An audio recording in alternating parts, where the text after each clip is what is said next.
بسم اللہ والصلاۃ والسلام علی رسول اللہ صلی اللہ علیہ وسلم وبعد۔ آج ہمارا موضوع ہے کمزور معاشرے کے نادار، جن کو علی کلاس اپنے سے کم تر سمجھتے ہیں۔ شاید وہ مالی طور پہ کمزور ہوں، معاش کے حوالے سے پریشان ہوں، لیکن اگر ان کا تعلق اللہ کے ساتھ مضبوط ہے، تقویٰ کے اعتبار سے، ایمان کے اعتبار سے، تو وہ اللہ کے ہاں یقیناً علی کلاس ہے۔ اور نبی کریم صلی اللہ علیہ وسلم نے ایسے خوش نصیب افراد کے لیے بڑی بشارت سنائی ہیں، اور آپ صلی اللہ علیہ وسلم نے ان کو دنیا میں ہی جنت کی ضمانت عطا فرمائی ہے، جیسا کہ صحیح مسلم کتاب الجنہ و نعیمہا کی روایت ہے۔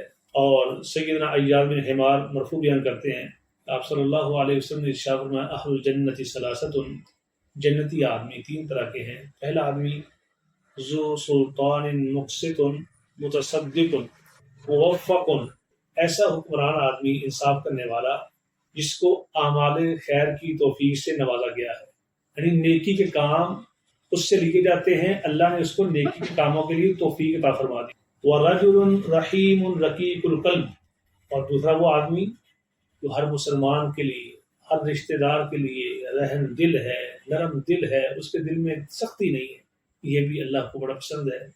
اور تیسرا عفیف متعفف ذو عیال، وہ شخص جو عیال دار ہونے کے باوجود، یعنی خرچے اس کے بہت ہیں، اس کے باوجود وہ اپنا ہاتھ کسی کے آگے دراز نہیں کرتا، خودداری کے ساتھ زندگی بسر کرنے کی کوشش کرتا ہے۔ اللہ کے رسول صلی اللہ علیہ وسلم یہ جنتی شخص ہے۔ اور ایسے میں ایک بڑا عجیب واقعہ ہے جو صحیح مسلم کے اندر، اسی کتاب کے اندر واقعہ ہے۔ سیدنا ابو ہریرہ رضی اللہ تعالیٰ بیان کرتے ہیں کہ ایک دن اللہ کے رسول صلی اللہ علیہ وسلم بیان فرماتے ہیں کہ احتجت النار والجنہ، جنت اور جہنم کا آپس میں جھگڑا ہو گیا۔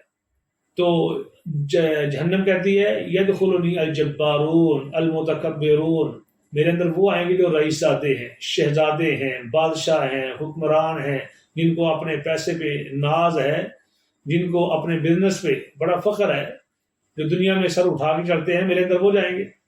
تو جبکہ جنت نے کیا کہا، یدخلنی الضعفاء والمساکین، میرے اندر تو کمزور، معاشرے کے نادار، جن کو کم تر سمجھا جاتا تھا، وہ میرے اندر آئیں گے۔ تو اللہ خالق و مالک ارشاد فرماتے ہیں لہذہ انت عذابی اعذب بک من اشاء، جہنم سے کہا اسی لیے کہ تو میرا عذاب ہے، جس کو چاہوں گا میں تیرے ساتھ عذاب دوں گا۔ اور جنت کے لیے کہا انت رحمتی، تو میری رحمت ہے، ارحم بک من اشاء، تیرے ساتھ میں رحمت فرماؤں گا جس پر چاہوں گا۔ وَلِكُلِّ وَاحِدَةٍ مِّنْكُمَا مِلْؤُهَا، تم میں سے ہر ایک نے بھرنا ہے۔ جہنم بھری جائے گی سرکش، متکبر، ظالم، اس طرح کے لوگوں سے، اور جنت بھری جائے گی نرم دل، نرم مزاج، کمزور، اپنے اندر عاجزی پیدا کرنے والے۔ جنت میں ایسے افراد ہوں گے۔ تو وہ زندگی ایسی زندگی ہے جو ابدی، سرمدی، اخروی، کبھی نہ ختم ہونے والی ہے۔